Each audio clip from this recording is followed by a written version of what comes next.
Hello everyone. आज के video में हम बात करेंगे CCRUM यानी सेंट्रल काउंसिल फॉर रिसर्च इन यूनानी मेडिसिन केंद्रीय यूनानी चिकित्सा अनुसंधान परिषद के द्वारा ग्रुप ए, ग्रुप बी और ग्रुप सी की पोस्ट के लिए, जिसमें आपकी 179 पोस्ट हैं। तो इसमें आपकी अलग अलग प्रकार की वैकेंसी निकाली गई हैं, जिसके ऑनलाइन फॉर्म आपके ऑनगोइंग हैं। अब आपको ऑनलाइन फॉर्म अप्लाई करने में अलग अलग प्रकार की समस्या आ रही हैं, जैसे कि आप मल्टीपल पोस्ट के लिए आप अप्लाई कर पाते हैं या नहीं कर पा रहे हैं, और इसके अलावा आपको किसी किसी को ऑप्शन शो नहीं हो रहे हैं। तो आज के वीडियो में इस सभी समस्या को सॉल्व करते हुए इसके ऑनलाइन फॉर्म को आपको कैसे फिल करना है, स्टेप बाय स्टेप पूरा प्रोसेस हम देखने वाले हैं। तो चलिए स्टार्ट करते हैं आज के वीडियो को। तो एक बार अप्लाई करने से पहले एक बार इसके शॉर्ट में हम नोटिफिकेशन को देख लेते हैं कि इसमें क्या कुछ प्रोसेस रहेगी। सबसे पहले तो डेट देख लीजिए। आपकी ऑनलाइन फॉर्म 1 जुलाई से प्रारंभ है। लास्ट डेट आपकी 31 जुलाई 2026 रखी गई है। अब बाई चांस यदि आपके फॉर्म में किसी प्रकार कोई मिस्टेक हो जाती है तो आपको फॉर्म को सुधारने की मौका भी आपको दिया जा रहा है। तो फॉर्म करेक्शन की विंडो आपकी 3 अगस्त से प्रारंभ हो जाएगी, जो कि 5 अगस्त तक इसमें आप सुधार सकते हैं। तो आप वीडियो को यदि देख रहे हैं तो आपको अभी ही गलती नहीं करनी है, ताकि बाद में कोई आपको समस्या ना रहे। तो वीडियो को स्टेप बाय स्टेप देखिए। वीडियो थोड़ा सा बड़ा होगा, लेकिन आपको मल्टीपल पोस्ट का अप्लाई करने का प्रोसेस भी दिखाएंगे। और बात आती है फीस की, क्योंकि आपकी फीस को लेकर भी बहुत ज़्यादा कैंडिडेट का डाउट है, तो आपको हम फीस का भी प्रोसेस बताएंगे, किस कैटेगरी के लिए कितनी फीस लग रही है। और खासकर जो SC ST फीमेल अभ्यर्थी, उनके लिए यहाँ पर फीस को लेकर भी डाउट है, तो किसको कितनी फीस लग रही है, तो उसके प्रोसेस भी आपको लाइव हम आगे फॉर्म सबमिट करने के बाद दिखाएंगे। तो आप वीडियो को पूरा देखते जाइए। पोस्ट यहाँ पर आप देख सकते हैं, यहाँ पर अलग अलग प्रकार की पोस्ट हैं। आपकी ग्रुप A की पोस्ट हैं, इसी प्रकार से आपकी ग्रुप B की पोस्ट है, यहाँ पर देखते जाएंगे आप।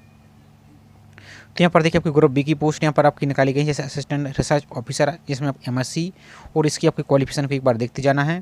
तो यहाँ पर जो ग्रुप C की पोस्ट है हम यहाँ पर देखने वाले हैं। नेक्स्ट हमारी स्टाफ नर्स की 7 पोस्ट हैं। इसमें BSc आपके पास होना चाहिए नर्सिंग में, या फिर BSc आपके पास जो है यहाँ पर होना चाहिए। तो इनमें से आपके पास जो भी क्वालिफिकेशन है इसको आप अप्लाई कर पाएंगे। इसके बाद देखिए नेक्स्ट अकाउंट ऑफिसर की पोस्ट है, इसमें 1 पोस्ट निकाली गई है, UR के लिए है। रिसर्च ऑफिसर की जो केमिस्ट्री है आपकी असिस्टेंट रिसर्च की केमिस्ट्री की है, तो MSc आपके पास होना चाहिए, और जो एप्टीट्यूड रिसर्च है ये आपके यहाँ पर होना चाहिए। बाकी देखिए नेक्स्ट हमारी बॉटनी की भी है रिसर्च ऑफिसर की, तो इसको भी आप देखते जाइए आप। अब देखिए नेक्स्ट हमारी मेडिकल लेबोरेटरी टेक्नोलॉजी की जो MLT 12 पोस्ट इसमें भी निकाली गई, जिसमें बैचलर डिग्री आपके पास है, जो लेबोरेटरी है आपका होना चाहिए, और 2 साल का एक्सपीरियंस यहाँ पर आपका होना चाहिए। देखिए नेक्स्ट हमारी ही लाइब्रेरी इन्फॉर्मेशन असिस्टेंट की पोस्ट है, तो इसमें 3 पोस्ट निकाली गई हैं। इसमें डिग्री आपके पास होना चाहिए, साथ ही जो लाइब्रेरी साइंस है इसका भी आपके पास डिग्री यहाँ पर होना चाहिए। बाकी ये आपका डिजायरेबल है, यदि आपके पास है तो ठीक है, यदि नहीं है तो कोई दिक्कत नहीं, फिर भी आप अप्लाई कर पाएंगे। इसका देखिए नेक्स्ट प्रूफ रीडर की पोस्ट हैं, हिंदी असिस्टेंट की पोस्ट हैं। देखिए नेक्स्ट हमारी है, ये रही आपकी ग्रुप C की पोस्ट। तो ग्रुप C में आपके देखिए फार्मासिस्ट भी आ जाएगा। इसमें आपके 10+2 साइंस होना चाहिए, और आपके पास 2 साल का डिप्लोमा फार्मेसी का यहाँ पर होना चाहिए, और जो स्टेट रजिस्ट्रेशन आपका होता है फार्मासिस्ट काउंसिल का, वो आपका होना चाहिए। सोशल वर्कर की पोस्टें हैं। देखिए नेक्स्ट हमारी रेडियोग्राफर की 10+2 होना चाहिए, और 2 साल का डिप्लोमा आपके पास रेडियोग्राफी का होना चाहिए। कंपाउंडर नेक्स्ट हमारी स्टेनोग्राफर की है। अब देखिए सबसे महत्वपूर्ण पोस्ट हमारी है, देखिए अपन डिवीजन क्लर्क यानी UDC की पोस्ट 31 पोस्ट हैं। तो UDC में आपको क्या है, सिंपल आपके पास डिग्री है, चाहे आप BA हो, BSc हो, BCom हो, BTech हो, कोई आपके पास डिग्री है अप्लाई कर पाएंगे, ना ही इसमें किसी प्रकार कोई एक्सपीरियंस है। कंप्यूटर का नॉलेज ये आपका वांछनीय डिजायरेबल है, यदि आपके पास है तो अच्छी बात है, नहीं तो कोई दिक्कत नहीं, फिर भी अप्लाई आप कर पाएंगे। नेक्स्ट हमारी LDC की 26 पोस्ट निकाली गई हैं, जिसमें 12th पास होना चाहिए, और आपके पास जो टाइपिंग स्पीड है 35 वर्ड पर मिनट आपकी इंग्लिश में, या 30 वर्ड आपकी हिंदी में होनी चाहिए, तो अप्लाई कर पाएंगे। इसमें आपकी टाइपिंग स्किल टेस्ट लिया जाएगा इस वाली पोस्ट में, लेकिन जो UDC इसमें स्किल टेस्ट आपका नहीं लिया जाएगा। इसके बाद देखिए स्टाफ कार ड्राइवर की पोस्ट है, और नेक्स्ट हमारी MTS की इसमें 43 वैकेंसी है। तो इसमें देखिए आपके पास सिंपल 10th पास है तो अप्लाई कर पाएंगे, जिसके पास ITI तो ITI भी आप लगा सकते हैं, नहीं तो आपको 10th पास अकेले हैं तो अप्लाई आप कर पाएंगे। तो ये रही पूरी प्रोसेस। अब बाकी जो यहाँ पर बोला गया है, तो इनमें से UDC की पोस्ट है, जो 2 पोस्ट आपकी फिजिकल हैंडीकैप के लिए रिजर्व है, जो कि यहाँ पर कैटेगरी की रहेगी, और 2 ही पोस्ट आपकी जो LDC की इसके लिए भी रिजर्व रहेंगी, जो कि आपके यहाँ पर अन्य पोस्ट यहाँ पर रहेंगी। तो ये तो रही जानकारी। बाकी एग्जाम सिलेबस पैटर्न इसको एक बार आप अच्छी तरीके से देख लेंगे। अब यहाँ पर फीस को लेकर सबसे ज़्यादा डाउट है, देखिए भाई ग्रुप A के लिए यहाँ पर 500 बोला गया है। एग्जाम फीस यहाँ पर रहेगा, ये आपका रहेगा प्रोसेसिंग फीस है, ये आपकी एग्जाम फीस है, ये आपकी OBC और UR के लिए रहेगा। अब देखिए यहाँ पर SC ST दिव्यांग के लिए और फीमेल के लिए बोला गया है नील। तो इसका मतलब क्या है, तो यहाँ पर आपको बहुत ज़्यादा डाउट आ रहा है, तो आपको मैं आगे जब फॉर्म सबमिट करेंगे तो उस टाइम आपको वीडियो को देखते जाइए, तो आपको पूरा डाउट क्लियर हो जाएगा। तो यहाँ पर सर आपको जो रिजर्व कैटेगरी के अभ्यर्थी हैं इनके लिए ये वाली फीस नहीं लगेगी, लेकिन ये वाली फीस आपको जो ये 500 है ये लगेगी। अब आपको जब आगे हम फॉर्म सबमिट करेंगे तो उस टाइम आपको और क्लियर हो जाएगा। बाकी सभी जानकारी को यहाँ पर आप देख सकते हैं। एग्जाम सेंटर भी यहाँ पर देख लीजिए, अभी ही देख लीजिए, इतने सिटी में आपके एग्जाम यहाँ पर होने वाले हैं। अब चलिए इसके ऑनलाइन फॉर्म के पोर्टल पर चलते हैं। तो अप्लाई करने के लिए आप यहाँ पर और नोटिफिकेशन में भी आएंगे आप, तो नोटिफिकेशन में आएंगे तो देखिए आपको अप्लाई करने के लिए यहाँ पर लिंक दिख रही है, यहाँ पर देख सकते हैं। तो आपको चलिए डायरेक्ट ही आपको दिखा देते हैं हम। तो सिंपल आप अपने ब्राउजर में टाइप करेंगे क्या CCRUM और REG, इतना ही आपको फिल करना है और सर्च पर क्लिक करना है। और इस फॉर्म को आप अपने मोबाइल फ़ोन से फिल कर सकते हैं, तरीका बिल्कुल सेम रहेगा जैसे आपको हम प्रोसेस बता रहे हैं। तो जो इस प्रकार की पहली लिंक आपको दिख रही है CCRUM REG, इस पर क्लिक आपको कर देना है। और दोस्तों यदि आप चैनल पर पहली बार विजिट कर रहे हैं तो अभी तक आपने चैनल को सब्सक्राइब नहीं किया तो चैनल को सब्सक्राइब करके जरूर रख लीजिए, और वीडियो को लाइक नहीं किया तो वीडियो को लाइक कीजिए, और प्लीज़ आप सभी ज़्यादा से ज़्यादा चैनल को भी सपोर्ट कीजिए, तो इससे हमें भी मोटिवेशन मिलता है। तो देखिए इस प्रकार का पेज आपका ओपन हो जाएगा। सबसे पहले आपको मैं कुछ हेल्पलाइन नंबर आपको दिखा देते हैं पहले। तो यदि आपको अप्लाई करने में किसी प्रकार कोई समस्या आ रही तो इनका जो हेल्पलाइन नंबर है यहाँ पर देखिए ये आपको नंबर दिए गए हैं। व्हाट्सअप भी सपोर्ट यहाँ पर रहेगा, फ़ोन सपोर्ट है, तो यहाँ पर फ़ोन पर ही आप कॉल कर सकती हैं यहाँ पर, और व्हाट्सअप भी यहाँ पर रहेगा, तो इन पर आप कॉन्टैक्ट कर सकती हैं। अब आपको सबसे पहले अप्लाई करने के लिए आपको जो रजिस्टर का ऑप्शन दिख रहा है, इसी रजिस्टर पर क्लिक आपको कर देना है। इस पर क्लिक कीजिए। क्लिक करने के बाद यहाँ पर देखिए सबसे पहले आपको 10th के सर्टिफिकेट के अकॉर्डिंग पूरा नाम आपको फिल करना, कैपिटल लेटर में तो अपना फर्स्ट नेम फिल कीजिए। मार्कशीट में यदि मिडिल नेम लिखा है तो फिल कीजिए, नहीं तो इसको खाली छोड़ दीजिए। लास्ट में सरनेम आपके मार्कशीट में लिखा है तो फिल कीजिए, नहीं तो इसको खाली छोड़िए। सिर्फ फर्स्ट नेम आपको फिल करना आवश्यक रहेगा। नेक्स्ट आपके फादर का नाम फिल करना है, आपके दोबारा से फादर का नाम कंफर्म करना है। मदर का नाम फिल करना है, आपकी मदर का नाम दोबारा से कंफर्म आपको कर देना है। इसका देखिए नेक्स्ट आपका जेंडर मेल फीमेल, इस प्रकार से अपने जेंडर को सिलेक्ट कीजिए। दोबारा से जेंडर को आपको कंफर्म करना है। इसका देखिए नेक्स्ट आपकी डेट ऑफ बर्थ, जो कैलेंडर का आइकन दिख रहा है छोटा सा ये वाला, ये आपको छोटा सा आइकन दिख रहा है, इस पर क्लिक करेंगे यहाँ पर तो आपकी डेट ऑफ बर्थ का यहाँ पर ईयर ओपन हो जाएगा। सबसे पहले जो ये वाला आपको ईयर दिख रहा है, इस ईयर पर आप क्लिक करेंगे इस प्रकार से। तो देखिए आपको इस प्रकार से इसको स्क्रॉल ऊपर नीचे कम यहाँ पर ज़्यादा कर सकते हैं। आपका जो भी ईयर है इस प्रकार से आपका मंथ आ जाएगा। इस मंथ को भी आगे पीछे इस प्रकार से स्क्रॉल कर सकते हैं और सेट पर क्लिक कीजिए। इसके देखो वही आपकी डेटा पर दोबारा से यहाँ पर कन्फर्म आपको कर देनी है। अब इसके बाद देखिए नेक्स्ट आपका जो एक्टिव और वैलिड मोबाइल नंबर है वो फिल कीजिए। तो आपको अपना जो मोबाइल नंबर है वो फिल कीजिए, आपकी अपनी ईमेल आईडी यहाँ पर फिल कीजिए। इसका देखिए next valid government ID proof, तो यहाँ पर आपको क्या सेलेक्ट करना है। देखिए आप यहाँ चाहे वोटर आईडी कार्ड सेलेक्ट कर सकते हैं, पासपोर्ट सेलेक्ट कर सकते हैं, जैसे वोटर आईडी कार्ड सेलेक्ट करते हैं या पैन कार्ड सेलेक्ट करते हैं या आधार कार्ड। अब जो यहाँ पर सेलेक्ट करते हैं तो उसका नंबर फिल करना है और आगे आपको यही आईडी प्रूफ भी आपको अपलोड करना होगा। तो जो भी आप आईडी प्रूफ यहाँ पर सेलेक्ट कर रहे हैं उसका नंबर दीजिए और आगे आपको उसको अपलोड करना होगा। इसका देखिए नेक्स्ट आपका सिटीजनशिप स्टेटस, तो इसमें आपको सिटीजन ऑफ इंडिया सेलेक्ट कर देना है। नेक्स्ट आपका पासवर्ड, अब पासवर्ड कैसा होना चाहिए, इसमें special character, upper case, lower case होना चाहिए। तो इसमें आपका जैसे आपका नाम मान लीजिए इस प्रकार का आपका नाम है फॉर एग्जाम्पल के लिए, तो इस प्रकार से अपना एक यहाँ पर नाम बनाएंगे। यहाँ पर इस प्रकार से कठिन से आप अपना पासवर्ड को यहाँ पर आप बना लीजिए और वही पासवर्ड आपको दोबारा से यहाँ पर कन्फर्म करना है। और आपको जो कैप्चा दिख रहा है इस कैप्चा को यहाँ पर फिल करना है और कंटिन्यू टू OTP वेरिफिकेशन पर क्लिक आपको कर देना है। तो आपका जो मोबाइल नंबर है उस पर एक OTP सेंड किया जाएगा, वो OTP यहाँ पर फिल करेंगे और वेरीफाई पर क्लिक करना है। इसी प्रकार से जो आपने ईमेल आईडी फिल की उस पर एक OTP गया है, वो OTP यहाँ पर फिल करना है और वेरीफाई पर क्लिक करना है और कंप्लीट रजिस्ट्रेशन पर क्लिक आपको कर देना है। तो दोनों को आपको वेरीफाई करने के बाद आपको जो कंप्लीट रजिस्ट्रेशन दिख रहा है इस पर क्लिक आपको कर देना है। अब जैसे रजिस्ट्रेशन पर क्लिक करते हैं देखिए आपको यहाँ पर एक रजिस्ट्रेशन नंबर प्राप्त हो गया है। इसका पहले स्क्रीनशॉट ले लीजिए और आपके मोबाइल नंबर पर भी सेंड किया जाएगा, लेकिन इसका स्क्रीनशॉट आप जरूर ले लीजिए। अब आपको जो प्रोसीड टू लॉगिन दिख रहा है इसी प्रोसीड टू लॉगिन पर क्लिक आपको कर देना है। अब जैसे आप प्रोसीड टू लॉगिन पर क्लिक करते हैं तो आपका जो रजिस्ट्रेशन नंबर है वो यहाँ पर फिल करेंगे और जो अभी आपने पासवर्ड बनाया है वही पासवर्ड यहाँ पर फिल कर देंगे और लॉगिन पर सिंपल से आपको क्लिक कर देना है।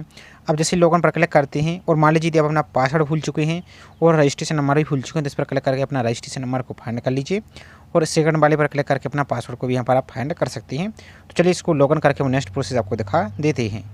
तो जैसे आप अपने डैशबोर्ड को लॉगिन करते हैं तो आपकी कुछ बेसिक डिटेल आपको ऑटोमेटिक फिल दिखेगी। अब यहाँ पर जब एडिशनल डिटेल पर आएंगे तो सबसे पहले अपना धर्म सेलेक्ट करना है, रिलीजन, आपका जो भी धर्म है अपना धर्म को सिलेक्ट कीजिए। माइनॉरिटी कम्युनिटीज़, यदि आप यहाँ पर इनमें से आते हैं जैसे मुस्लिम, क्रिश्चियन, सिख, बौद्धिस्ट, जैन, तो इनको सेलेक्ट करेंगे। यदि नहीं आते तो नॉट एप्लीकेबल पर क्लिक करना है। देखिए नेक्स्ट आपकी कैटेगरी, तो आपकी जो भी कैटेगरी है, आप यूआर से हैं, ओबीसी से हैं, एससी से हैं या एसटी से हैं, आपकी जो भी कैटेगरी है अपनी कैटेगरी को सिलेक्ट कीजिए। तो ये फॉर्म आपको हम डेमो पर्पज़ के लिए अप्लाई करके दिखा रहे हैं। तो आपको यहाँ पर जैसे हम यूआर सेलेक्ट कर देते हैं, लेकिन यदि आप ओबीसी या एससी या एसटी सेलेक्ट करते हैं तो आपका जो सेंट्रल गवर्नमेंट वाला कास्ट सर्टिफिकेट है वो आगे आपको अपलोड भी करना होगा। तो आप अपने अनुसार इसको आप फिल करेंगे। तो जैसे हम यूआर को सिलेक्ट कर देते हैं, इसके बाद देखिए नेक्स्ट आपकी मैरिटल स्टेटस, आप यदि सिंगल हैं तो सिंगल को टिक कीजिए, मैरिड हैं यानी विवाहित हैं तो विवाहित को यहाँ पर सेलेक्ट कीजिए। इसका देखिए नेक्स्ट, यदि आप जम्मू कश्मीर के यहाँ पर निवासी हैं, मान लीजिए यहाँ पर जम्मू कश्मीर से हैं, डोमिसाइल निवासी हैं 1980 से लेकर 1989 तक, तो इस करेंगे, अन्यथा नो पर आपको क्लिक ही रहने देना है। इसका देखिए नेक्स्ट आपकी स्पेशल कैटेगरीज, तो यदि आप यहाँ पर 40% या इससे अधिक फिजिकल हैंडीकेप हैं तो इस करेंगे, नहीं तो आपको नो पर क्लिक करना है इस प्रकार से।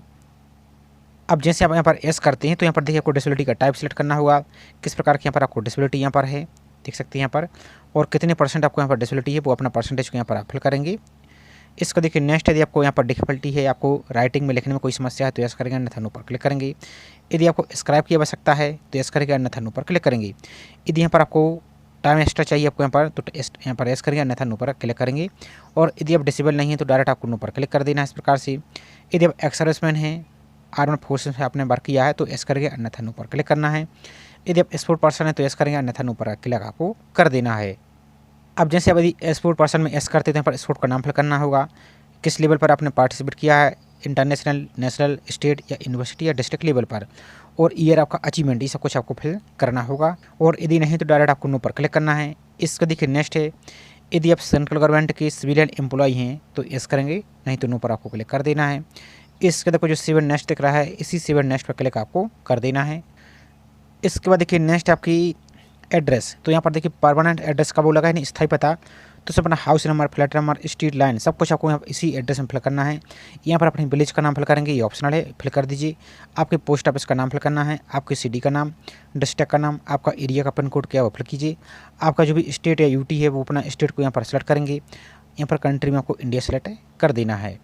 इसका देखिए नेक्स्ट आपका कॉरेस्पॉन्डिंग एड्रेस, यानी आपका जो कम्युनिकेशन एड्रेस है, वर्तमान पता, यदि आपका परमानेंट एड्रेस और कम्युनिकेशन एड्रेस दोनों सेम है तो उसको टिक कीजिए, तो ऑटोमेटिक कॉपी हो जाएगा। और यदि अलग अलग है तो अलग अलग इनकी एंट्री आप कीजिए। और एंट्री करने के बाद आपको जो सेव एंड कंटिन्यू दिख रहा है इस पर क्लिक आपको कर देना है। अब इसके बाद आप देखेंगे नेक्स्ट आपकी फ़ोटो अपलोड करने का ऑप्शन, आपका सिग्नेचर अपलोड करने का ऑप्शन। तो देखिए फ़ोटो को आपको अपलोड करना है क्या, जेपीजी में या पीएनजी में अपलोड कर सकते हैं। और फोटो आपकी देखिए ध्यान से देख लीजिए आप, नहीं तो आप गलती कर दी थी बाद में। तो फोटो आपको 2026 की रिसेंटली फ़ोटो होनी चाहिए, और फोटो 3 माह से ज़्यादा पुरानी नहीं होनी चाहिए। फोटो आपकी लाइट बैकग्राउंड, देख सकते हैं लाइट बैकग्राउंड हो या आपकी वाइट बैकग्राउंड आपकी चल जाएगी, वाइट बैकग्राउंड हो या लाइट बैकग्राउंड हो। और आपको कैप, टोपी, हेड, डार्क ग्लासेस ये आपको नहीं लगाना है। यदि आपके धर्म से संबंधित, आपके रिलीजियस से संबंधित आपके जो वस्त्र हैं तो उनको आप पहन सकते हैं, लेकिन आपका जो फेस है वो यहाँ पर देखिए कवर नहीं होना चाहिए, नहीं तो फॉर्म आपका रिजेक्ट हो सकता है। और लुक आपको स्ट्रेट आपका कैमरा के सामने सीधे रिलैक्स स्थिति में होना चाहिए। रेड आँख है आपकी, और नो हेयर्स आपका शेडो आपका, इसमें किसी प्रकार कोई परछाई नहीं होनी चाहिए, रिफ्लेक्शन नहीं होना चाहिए, इस प्रकार का आपको ध्यान रखना है। तो अपलोड फोटो पर क्लिक करेंगे, यहाँ पर अपनी गैलरी से फोटो को सिलेक्ट कीजिए तो फोटो अपलोड हो जाएगी। इसी प्रकार से आपको सिग्नेचर का भी रहेगा, इससे हम 2 MB तक जेपीजी में या पीएनजी में अपलोड करेंगे। लेकिन ध्यान दीजिए आपको वाइट पेपर पर, प्लेन एक वाइट पेपर पर काले पेन से, ध्यान से देख लीजिए, काले इंक से ही आपको सिग्नेचर आपको करना है। और जो ही सिग्नेचर यहाँ पर कर रहे हैं वही सिग्नेचर आपको आगे एग्जाम सेंटर में भी आपको और सिलेक्शन के टाइम भी आपको करना होगा, इस बात का आपको ध्यान रखना है। तो इस अपलोड पर क्लिक करके अपना सिग्नेचर को भी अपलोड आप कर दीजिए। इसका देखिए नेक्स्ट आपकी आधार कार्ड, तो आधार कार्ड के लिए आप चाहें तो जेपीजी में भी अपलोड कर सकती है, पीएनजी में भी अपलोड कर सकते हैं, या पीडीएफ बनाकर भी अपलोड कर सकते हैं। और वही सेम आपका रहेगा 5 MB तक इसको अपलोड कर सकते हैं। तो अपलोड पर क्लिक करना है, तो आपकी ID प्रूफ आप यहाँ पर अपलोड आप कर लेंगी। तो सब कुछ अपलोड करने के बाद जब नेक्स्ट पर क्लिक करेंगे तो यहाँ पर देखिए पूरा फॉर्म का आपका प्रूफ आ जाएगा। इसमें किसी प्रकार का कोई मिस्टेक तो यदि आपके नहीं है, यदि मिस्टेक है तो उसको भी आप ठीक कर सकते हैं। अन्यथा आपको जो सबमिट है बेसिक डिटेल दिख रहा है इस पर ही आपको क्लिक कर देना है। अब जैसे आप सबमिट बेसिक डिटेल पर क्लिक करते हैं आपको इस प्रकार का बोला जा रहा है कि इसको आप सबमिट करना चाहते हैं। यहाँ पर देखिए यदि एक बार सबमिट कर देते हैं तो बाद में इसको आप एडिट नहीं कर पाएंगे, इसलिए आपको सही तरीके से चेक कर लेना है आपका सब कुछ सही है।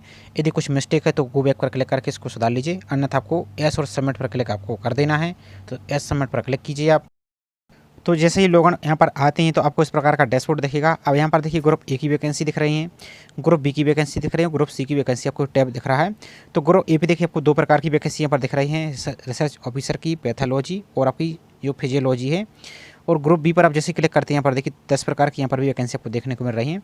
तो यहाँ पर देखिए आपकी 10 वैकेंसी आपकी दिख रही है यहाँ पर ग्रुप बी के अंडर आती है यहाँ पर है। अब बात आती है ग्रुप सी की, तो यहाँ पर आप देखेंगे तो ग्रुप सी की पोस्ट यहाँ पर देखिए 9 प्रकार की वैकेंसी यहाँ पर ग्रुप सी में भी दिख रही हैं आपको। यहाँ पर आप देखिए ग्रुप सी, अब जैसे ग्रुप सी पर क्लिक करते हैं आपको यहाँ पर पोस्ट दिख रही हैं। अब यहाँ पर एक एरर हमें देखने को मिल रहा है, जैसा कमेंट में बोल रहा है कैंडिडेट, तो इनके लिए ग्रुप सी पर क्लिक करते हैं तो आपको सिर्फ स्टेनोग्राफर का ही दिख रहा है, लेकिन हमें यहाँ पर देखिए ऑप्शन दिख रहा है। तो इसके लिए आप क्या करेंगे, हमने आपको स्टार्ट में ही आपको हेल्पलाइन नंबर आपको बताया है, तो आप उनको हेल्पलाइन नंबर पर कॉल कर सकती हैं और उनकी जो ईमेल आईडी दी गई उन पर आप स्क्रीनशॉट लेकर यहाँ पर इसको टेक करके और यहाँ पर जो भी आपको वैकेंसी देख रही है उसका स्क्रीनशॉट लेकर वहाँ पर यहाँ पर हेल्प डेस्क पर हमें सेंड कीजिए। तो वो यदि जो भी समस्या होगी तो आपको सॉल्यूशन दिखाएंगे।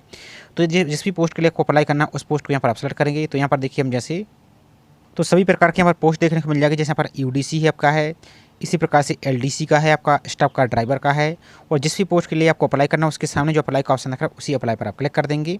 तो यहाँ पर देखिए आपको जैसे एमटीएस है तो एमटीएस का भी आपको इसी प्रकार का आपको दिख रहा है। तो इसके पहले हमने एमटीएस का अप्लाई करने का वीडियो को प्रोवाइड किया था। अब यहाँ पर देखिए हम जैसे यूडीसी वाली जो पोस्ट है इसको अप्लाई करके आपको दिखा देते हैं एक बार। तो यहाँ पर देखिए हम जैसे यूडीसी वाली पोस्ट को अप्लाई करके दिखा रहे हैं, तो अप्लाई नाउ पर आपको क्लिक कर देना है यहाँ पर। अब जैसे अप्लाई पर क्लिक करते हैं आपका एजुकेशन क्वालिफिकेशन आ जाएगा। तो इसमें देखिए सिंपल आपके पास डिग्री पास यहाँ पर होना चाहिए और जो कंप्यूटर नॉलेज बोला है ये आपका डिजायरेबल है, आपके पास है तो अच्छी बात है, नहीं है तो कोई दिक्कत नहीं। तो सबसे पहले क्वालिफिकेशन को सिलेक्ट कीजिए आप। तो यहाँ पर यूजी बैचलर डिग्री इसको सिलेक्ट करना है। स्पेशलाइजेशन आ जाएगा, आप इस स्ट्रीम से किया तो ये नहीं आ जाएगा। अब यहाँ पर अपने इंस्टीट्यूट या यूनिवर्सिटी का नाम फिल करना है, आपका जो भी है वो फिल कीजिए। ड्यूरेशन, अब ड्यूरेशन में आपने कितने साल का जैसे बीए किया है मान लीजिए या बीएससी किया है तो 3 साल का, तो इस प्रकार से आप यहाँ पर 3 ईयर फिल कर सकते हैं इस प्रकार से। और आपका परसेंटेज कितना बना हुआ है तो परसेंटेज को फिल कीजिए, आपका जो भी यहाँ पर परसेंटेज बना है तो इस प्रकार से अपना परसेंटेज को फिल कीजिए। यहाँ पर डेट ऑफ पासिंग, तो आपने किस वर्ष ग्रेजुएशन कंप्लीट किया है वो ईयर यहाँ पर फिल करेंगे आप। तो जिस भी वर्ष से आपने ग्रेजुएशन कंप्लीट किया है वो ईयर सेलेक्ट करेंगे, किस मंथ आपका कंप्लीट हुआ है वो फिल करेंगे और सेट पर क्लिक करेंगे तो आपकी पासिंग डेट आ जाएगी। अब यदि इसमें कोई मिस्टेक है तो रिव्यू पर क्लिक करके इसको दोबारा से ऐड कर सकते हैं, नहीं तो इसको कुछ नहीं करना है। इसका देखिए स्क्रॉल करते हुए आना है। अब आपके पास कोई और अदर क्वालिफिकेशन है, जैसे आपके पास मान लीजिए आपका 12th डिप्लोमा या कोई अदर क्वालिफिकेशन है तो उसको भी यहाँ पर आप ऐड कर सकते हैं। जैसे आपके पास कोई डिप्लोमा है या आपके पास मान लीजिए एमए है या एमएससी है या कुछ भी आपके पास एक्स्ट्रा है तो अदर को सेलेक्ट करके सब्जेक्ट के नाम फिल करके इसको फिल कीजिए। यदि नहीं है तो कुछ नहीं करना, आपको इसको खाली छोड़िए। डायरेक्ट आपको यहाँ पर देखिए एक ऑप्शन दिख रहा है पोस्ट स्पेसिफिक डिक्लेरेशन, आपके पास कंप्यूटर नॉलेज यदि है तो यहाँ पर देखिए आई कन्फर्म दैट, यहाँ पर कंप्यूटर नॉलेज पर क्लिक करेंगे। यदि नहीं है तो इसको अनटिक कर दीजिए। आपको जैसा मान लीजिए अनटिक करके दिखाते हैं अभी फॉर्म आगे बढ़ता है या नहीं बढ़ता है। बाकी आपके पास किसी प्रकार कोई टीचिंग वर्क एक्सपीरियंस है तो इसको ऐड कीजिए, नहीं तो इसको कुछ नहीं करना, आपको इसको खाली ही छोड़ते जाना है, इसको कुछ नहीं करना है। बाकी इसके तक जो सबमिट एजुकेशन डिटेल दिख रहा है इस पर क्लिक आपको कर देना है। तो कन्फर्म डेट पर क्लिक करने के बाद जो सेव ड्राफ्ट दिख रहा है इस पर क्लिक आपको क्लिक करना है। अब आपको जो सबमिट एजुकेशन दिख रहा है इस पर क्लिक आपको कर देना है। और एक बात ध्यान देना है, आपको एजुकेशन फिल करने के बाद यहाँ पर देखिए आपको जो भी यहाँ पर है अभी आपको सिर्फ डेमो पर्पस के लिए दिखा रहे हैं हम, तो यहाँ पर आपको जो एड रॉ दिख रहा है इस पर ही आपको क्लिक करना है। ध्यान से देखिए। अब एक यहाँ पर आपको एरर दिख रहा होगा, यहाँ पर एरर अदर क्वालिफिकेशन का, तो यहाँ पर क्या करेंगे आप 12th की जानकारी फिल करना है तो 12th सेलेक्ट कीजिए आप। सबसे पहले 12th को सेलेक्ट कीजिए या आप चाहें तो 10th की जानकारी भी दे सकते हैं, 10th को सेलेक्ट कीजिए। सब्जेक्ट के नाम फिल करेंगे, आपके जो भी सब्जेक्ट रहे 10th में वो फिल करेंगे। या आप इस प्रकार से आल जनरल सब्जेक्ट इस प्रकार से फिल करेंगे। ये आपको हम लाइव ही दिखा रहे हैं, वीडियो किसी प्रकार कट नहीं कर रहे हैं क्योंकि आपको आगे आपको इसी प्रकार की समस्या आ सकती है। तो आपको जो भी यहाँ पर हम दिखा रहे हैं वो आप तरीका बद देखते जाइए तो आपको कोई समस्या नहीं आएगी। तो आपका जो भी इंस्टीट्यूट है या यूनिवर्सिटी है वो फिल करेंगे। जैसे सीबीएसई बोर्ड है तो इस प्रकार से अपना बोर्ड का नाम फिल करेंगे। कितने साल का आपका 10th था, जैसे 1 साल का था तो 1 ईयर यहाँ पर आप फिल कर देंगे। कितने परसेंटेज आपके बने हुए हैं 10th में, तो आपके जो भी परसेंटेज बने हुए हैं तो अपने परसेंटेज को यहाँ पर फिल करेंगे आप। किस वर्ष आपने पास किया तो वो अपना ईयर यहाँ पर सेलेक्ट करेंगे आप और यहाँ पर फिल करना है आपको। तो 10th सेलेक्ट करने के बाद हमारा जो आपको नॉलेज कंप्यूटर का दिख रहा है डिजायरेबल, ये भी आपको सेलेक्ट करना आवश्यक रहेगा। देख सकते हैं इसको अनचेक नहीं कर सकते हैं, तो इसको आपको टिक ही करना है। अब आपको सेव ड्राफ्ट पर क्लिक करना है इस प्रकार से और सबमिट पर क्लिक करते हैं आपका तो फॉर्म यहाँ पर देखिए आगे बढ़ गया है। तो यहाँ पर देखिए अब आपकी जो एसेंशियल एजुकेशन क्वालिफिकेशन सर्टिफिकेट है उसको आपको अपलोड करना होगा। तो सभी की आपको कंबाइंड पीडीएफ बनाना है 5 MB तक, जिसमें आपकी सर्टिफिकेट रहेगी। जिसमें क्या रहेगा ध्यान से देख लीजिए, अदर सपोर्टिंग। तो एसेंशियल में आपका फाइनल सेमेस्टर फाइनल ईयर की मार्कशीट रख दीजिए और आपका जो डिग्री है या सर्टिफिकेट जो भी है उसको एक साथ अटैच करना है। पीडीएफ बनाकर कंबाइंड पीडीएफ बनाइए और अपलोड पर क्लिक करके अपनी सेलेक्ट करके फाइल को यहाँ पर अपलोड कर दीजिए। अब अदर में आपको क्या अपलोड करना है ध्यान से देखिए। अदर में जैसे अपना 10th ऐड किया है तो 10th की मार्कशीट या सर्टिफिकेट दोनों की कंबाइंड PDF बनाना है, अपलोड कर देंगे। 12th भी ऐड किया है तो 12th की भी अपलोड आपको कर देना है। इसके बाद कुछ सबमिट डॉक्यूमेंट दिख रहा है, इस पर क्लिक आपको कर देना है। तो दोनों को अपलोड करने के बाद यहाँ पर आपको जो सबमिट डॉक्यूमेंट दिख रहा है, पहले आपको सेव ड्राफ्ट पर क्लिक करना है, फिर आपको सबमिट डॉक्यूमेंट पर क्लिक करना है। ध्यान से देखते जाइए। तो इसका देखिए आपको पूरा फॉर्म एक बार और आपको प्रीव्यू दिखेगा, यहाँ पर आएंगे अच्छी तरीके से आपको चेक कर लेना है, इसमें कहीं कोई मिस्टेक तो नहीं है। नहीं तो आपको जो सबमिट फॉर्म दिख रहा है, इसी सबमिट फॉर्म पर आपको क्लिक कर देना है। अब जैसे आप सबमिट फॉर्म पर क्लिक करते हैं आपका इस प्रकार का पेज दिखेगा। अब आपको जो मेक पेमेंट दिख रहा है, इसी मेक पेमेंट पर आपको क्लिक कर देना है। तो पेमेंट करने के लिए आपका इस प्रकार का इंटरफेस आएगा। अब जैसे यहाँ पर UDC के लिए अप्लाई कर रहा है और हम यूआर कैटेगरी से अप्लाई किया है हमने, तो यहाँ पर देखिए मैं 1300 रुपये आपको देखने को मिल रही है। लेकिन यदि आप वहीं पर आप फीमेल अभ्यर्थी हैं, ध्यान से देखिए, फीमेल अभ्यर्थी हैं, EWS हैं, फिजिकल हैंडीकेप हैं, SC हैं, ST हैं, तो आपके लिए 1300 नहीं लगेगी। आपके लिए से जो 500 रुपये दिख रहा है, यही 500 रुपये आपको लगेगी। जो आपकी प्रोसेसिंग फ़ीस है वो ही आपको लग रही है। वो जो एग्जाम फीस आपको 1000 दिख रही है वो आपको नहीं लग रही है। यहाँ पर देखते जाइए ध्यान से। तो SC ST फीमेल के लिए यहाँ पर एग्जाम फीस 0 नहीं है, इस बात का आपको ध्यान रखना है। आपको सिर्फ 500 रुपये यहाँ पर लगेगी, बाकी अदर के लिए यहाँ पर 1300 रुपये लगेगी। तो पे नाउ पर क्लिक करके आप अपनी फीस को यहाँ पर पे कर सकती हैं विभिन्न प्रकार के माध्यम से। इसके बाद अपना ये फॉर्म आपका फर्स्ट वाला फॉर्म आपका सबमिट हो जाएगा। अब बात आती है दूसरे फॉर्म को फिल करने की। अब आपको इसी प्रकार से किसी अदर पोस्ट के लिए अप्लाई करना है, तो यहाँ पर देखिए जैसे मान लीजिए हमने UDC के लिए अप्लाई किया अभी, तो आप यदि जैसे LDC के लिए अप्लाई करना है तो जो LDC का अप्लाई का ऑप्शन दिख रहा है, सेम इसी प्रकार से LDC पर क्लिक करेंगे आप। अब आप बोलेंगे मल्टीपल पोस्ट के लिए अप्लाई कर पाते हैं या नहीं कर सकते, तो यहाँ पर देखिए जब फीस के नीचे आएंगे, यहाँ पर आप एग्जाम की फीस दिख रही है, इसके नीचे यहाँ पर देखिए बोला गया है पॉइंट नंबर 5.3 पर कि the application fees mention the above the include GST। इसके बाद देखिए यहाँ पर पॉइंट नंबर 4 पर आएंगे तो यहाँ पर candidate apply to separately for more than 1 post subject to fulfilment आपका the criteria in the respective post applying the more than 1 post साल भी यहाँ पर apply to separately with the request to fees. तो जब एक से ज़्यादा फीस के लिए फॉर्म के लिए अप्लाई करते हैं तो उसकी फीस भी आपको अलग अलग पे आपको करनी होगी। जैसे आपको किसी अदर पोस्ट के लिए अप्लाई करना है, जैसे चलिए आपको LDC का ही दिखा देते तो LDC पर आप क्लिक करेंगे। अब LDC पर क्लिक करने का देखिए यहाँ पर 12th पास होना चाहिए और टाइपिंग स्पीड आपकी आनी चाहिए। तो यहाँ पर डायरेक्ट आपको जो एजुकेशन क्वालिफिकेशन है इस पर आपको रीडायरेक्ट कर दिया जाएगा, क्योंकि आपकी जो बेसिक प्रोफाइल है वो आपने पहले ही कंप्लीट कर लिया है। तो इस प्रकार से अपनी एजुकेशन क्वालिफिकेशन को सबमिट करेंगे और फाइनल सबमिट करने के बाद वही से आपका मेक पेमेंट का ऑप्शन आएगा, मेक पेमेंट कर दीजिए तो आपका फॉर्म यहाँ से सबमिट हो जाएगा। लेकिन यदि आपको पेमेंट करने में या फॉर्म को अप्लाई करने में या किसी प्रकार की कोई आपको डाउट या समस्या आ रही है, तो सबसे नीचे आएंगे, यहाँ पर आप लास्ट में आएंगे तो देखिए इनका जो हेल्पलाइन नंबर, इस पर आप कॉन्टैक्ट कर सकते हैं आप। तो ये छोटी सी जानकारी थी, आई होप जानकारी आपको पसंद आई होगी। जानकारी पसंद आई तो वीडियो को लाइक कीजिए और चैनल को सब्सक्राइब नहीं किया है तो चैनल को सब्सक्राइब करके ज़रूर रखिए इसी प्रकार की रेगुलर अपडेट पाने के लिए। तो चलिए मिलते हैं इसी तरीके से एक और नई जानकारी के साथ। जय हिंद।